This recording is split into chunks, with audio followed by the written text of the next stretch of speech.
Hi ನಮಸ್ತೆ ಎಲ್ಲರಿಗೂ ಮಧುರಾ ಚಾನಲ್ಗೆ ಸ್ವಾಗತ.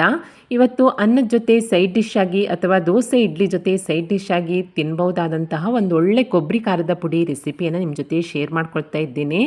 ತುಂಬಾ ರುಚಿಯಾಗಿರುವಂತಹ ಈ ಕೊಬ್ಬರಿ ಖಾರವನ್ನು ಹೇಗೆ ಮಾಡ್ಕೊಳ್ಳೋದಂತ ನೋಡೋಣ ಬನ್ನಿ. ಮೊದಲಿಗೆ ನಾನಿಲ್ಲಿ ಸ್ಟೋವ್ ಮೇಲೆ ಒಂದು ಬಾಣಲೆಯನ್ನು ಇಟ್ಕೊಂಡು 2 ಸ್ಪೂನ್ ಆಗುವಷ್ಟು ಎಣ್ಣೆಯನ್ನು ಸೇರಿಸ್ಕೊಳ್ತಾ ಇದ್ದೇನೆ. ಎಣ್ಣೆ ಕಾದ ನಂತರ ಒಂದು 2 ಸ್ಪೂನ್ ಆಗುವಷ್ಟು ಕಡಲೆಬೇಳೆ, ಹಾಗೆ 1 ಸ್ಪೂನ್ ಆಗುವಷ್ಟು ಉದ್ದಿನಬೇಳೆ, 1 ಸ್ಪೂನ್ ಆಗುವಷ್ಟು ಧನಿಯಾ ಬೀಜ, 1 ಸ್ಪೂನ್ ಆಗುವಷ್ಟು ಜೀರಿಗೆ, ಹಾಗೆ 1 ಸ್ಪೂನ್ ಆಗುವಷ್ಟು ಸಾಸಿವೆ, 1/4 ಸ್ಪೂನ್ ಆಗುವಷ್ಟು ಮೆಂತ್ಯ ಕಾಳನ್ನು ಸೇರಿಸ್ಕೊಳ್ತಾ ಇದ್ದೇನೆ. ನಂತರ ಖಾರಕ್ಕೆ ತಕ್ಕಷ್ಟು ಒಣಮೆಣಸು, ನಾನಿಲ್ಲಿ ಒಂದು 10ರಿಂದ 12 ಒಣಮೆಣಸನ್ನು ಸೇರಿಸ್ಕೊಂಡಿದ್ದೇನೆ. ನೀವು ಖಾರ ನೋಡಿಬಿಟ್ಟು ಸೇರಿಸ್ಕೊಳ್ಳಿ. ಹಾಗೆ 1 ಹಿಡಿ ಆಗುವಷ್ಟು ಕರಿಬೇವಿನ ಸೊಪ್ಪು ಸೇರಿಸ್ಕೊಂಡ ನಂತರ ಇದಿಷ್ಟು ಚೆನ್ನಾಗಿ ರೋಸ್ಟ್ ಆಗೋ ಹಾಗೆ ಮಧ್ಯಮ ಉರಿಯಲ್ಲಿ ಇದನ್ನು ಹುರ್ಕೊಳ್ಬೇಕು. ನೀವು ಇದನ್ನು ಸ್ಟೋರ್ ಮಾಡಿ ಇಟ್ಕೊಂಡ್ರೆ ಫ್ರಿಜ್ಜಲ್ಲಿ 15 ದಿನದ ತನಕ ಇಟ್ಕೊಂಡು ತಿನ್ಬೋದು. ಹಾಗೆ ಹೊರಗಡೆ ಇಟ್ಕೊಂಡ್ರೂ ಕೂಡ 1 ವಾರದ ತನಕ ಈ ಕೊಬ್ಬರಿ ಖಾರದ ಪುಡಿ ತುಂಬಾ ಚೆನ್ನಾಗಿರುತ್ತೆ.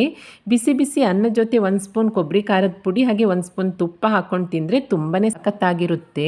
ಇದಿಷ್ಟು ಚೆನ್ನಾಗಿ ರೋಸ್ಟ್ ಆಗ್ತಿದ್ದ ಹಾಗೆ ನಾನು ಚಿಕ್ಕ ಹುಣಸೆ ಹಣ್ಣು ಹಾಗೆ ಒಂದು 2 ಸ್ಪೂನ್ ಆಗುವಷ್ಟು ಎಳ್ಳನ್ನು ಸೇರಿಸ್ಕೊಂಡು ಮತ್ತೆ ಒಂದು ಸ್ವಲ್ಪ ಫ್ರೈ ಮಾಡಿ ಹಾಗೆ ಸ್ಟೋವನ್ನು ಆಫ್ ಮಾಡ್ಕೊಳ್ತೀನಿ. ಇದಿಷ್ಟು ಪೂರ್ತಿಯಾಗಿ ತಣ್ಣಗಾಗಬೇಕು.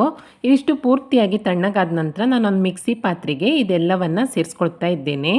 ಹಾಗೆ ರುಚಿಗೆ ತಕ್ಕಷ್ಟು ಉಪ್ಪನ್ನು ಸೇರಿಸ್ಕೊಂಡು ಇದನ್ನು ಪೌಡ್ರ್ ಮಾಡ್ಕೊಳ್ತೀನಿ.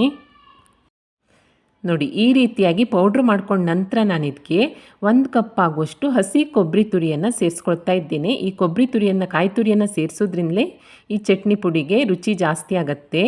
ಈ ಕಾಯಿ ತುರಿಯನ್ನು ಸೇರಿಸ್ಕೊಂಡ ನಂತರ 1 ರೌಂಡ್ ಆನ್ ಆಫ್ ಮಾಡಿ ಇದನ್ನು ಪಕ್ಕದಲ್ಲಿ ಇಟ್ಕೊಂಡು ನಂತರ ಸ್ಟೋವ್ ಮೇಲೆ ಅದೇ ಬಾಣಲೆಯನ್ನು ಇಟ್ಟು 2 ಸ್ಪೂನ್ ಆಗುವಷ್ಟು ಎಣ್ಣೆಯನ್ನು ಸೇರಿಸ್ಕೊಂಡಿದ್ದೇನೆ.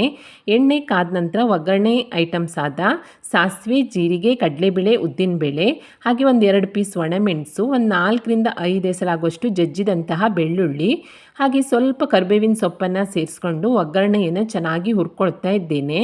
ಒಗ್ಗರಣೆ ಚೆನ್ನಾಗಿ ಫ್ರೈ ಆದ ನಂತರ ನಾನು ಇದಕ್ಕೆ ಪೌಡ್ರ್ ಮಾಡ್ಕೊಂಡಿರುವಂತಹ ಕೊಬ್ಬರಿ ಖಾರದ ಪುಡಿಯನ್ನು ಸೇರಿಸ್ಕೊಂಡು ಸಣ್ಣ ಊರಿನಲ್ಲಿಯೇ ಒಂದು 4ರಿಂದ 5 ನಿಮಿಷ ಇದನ್ನು ಚೆನ್ನಾಗಿ ಬಿಡಿ ಬಿಡಿ ಆಗೋ ತನಕ ಹುರ್ಕೊಂಡ್ರೆ ತುಂಬಾ ರುಚಿಯಾದಂತಹ ಕೊಬ್ಬರಿ ಖಾರದ ಪುಡಿ ರೆಡಿಯಾಗತ್ತೆ. ನೋಡಿ ಎಷ್ಟು ಚೆನ್ನಾಗಿ ಬಂದಿದೆ ಅಂತ. ಟೇಸ್ಟ್ ಅಂತೂ ಸೂಪರ್ ಆಗಿರುತ್ತೆ. ಹಾಗೆ ಅನ್ನದ ಜೊತೆ ಅಂತೂ ತುಂಬಾ ಸಖತ್ತಾಗಿರುತ್ತೆ. ಬಿಸಿ ಬಿಸಿ ಅನ್ನಕ್ಕೆ ಸ್ವಲ್ಪ ಕೊಬ್ಬರಿ ಖಾರದ ಪುಡಿ ಹಾಗೆ 1 ಸ್ಪೂನ್ ತುಪ್ಪ ಹಾಕಿ ಕಲಿಸ್ಕೊಂಡು ತಿಂದರೆ ಆಹಾ, ಯಾವ ಸಾಂಬಾರು ಬೇಡ ಏನೂ ಬೇಡ, ಅಷ್ಟೊಂದು ಟೇಸ್ಟಿಯಾಗಿರುತ್ತೆ. ಹಾಗೆ ನೀವು ದೋಸೆ, ಇಡ್ಲಿ, ರೊಟ್ಟಿ ಜೊತೆ ಕೂಡ ಸೈಡ್ ಡಿಶ್ ಆಗಿ ಇದನ್ನು ತಿನ್ಬೋದು. ತುಂಬಾ ಚೆನ್ನಾಗಾಗುತ್ತೆ. ಇದು ಪೂರ್ತಿಯಾಗಿ ತಣ್ಣಗಾದ ನಂತರ ಒಂದು ಗಾಳಿ ಆಡದ ಡಬ್ಬದಲ್ಲಿ ಸ್ಟೋರ್ ಮಾಡಿ ಫ್ರಿಜ್ಜಲ್ಲಿ ಇಟ್ಕೊಂಡ್ರೆ 15 ದಿನ ಉಪಯೋಗಿಸ್ಕೊಳ್ಬೋದು. ಹಾಗೆ ಹೊರಗಡೆ ಇಟ್ಕೊಂಡು ಕೂಡ 1 ವಾರದ ತನಕ ತಿನ್ಬೋದು, ಏನೂ ಆಗಲ್ಲ. ತುಂಬಾ ಟೇಸ್ಟಿಯಾಗಿ ರುಚಿಕರವಾಗಿರುತ್ತೆ. ಖಂಡಿತ ಟ್ರೈ ಮಾಡಿ ನೋಡಿ. ಈ ಕೊಬ್ಬರಿ ಖಾರದ ಪುಡಿ ರೆಸಿಪಿ ನಿಮಗೆ ಇಷ್ಟ ಆದಲ್ಲಿ ಲೈಕ್ ಮಾಡಿ ಹಾಗೆ ಶೇರ್ ಮಾಡಿ. ಹೇಗಾಗಿದೆ ಅಂತ ಕಮೆಂಟ್ ಮಾಡಿ ತಿಳಿಸಿ.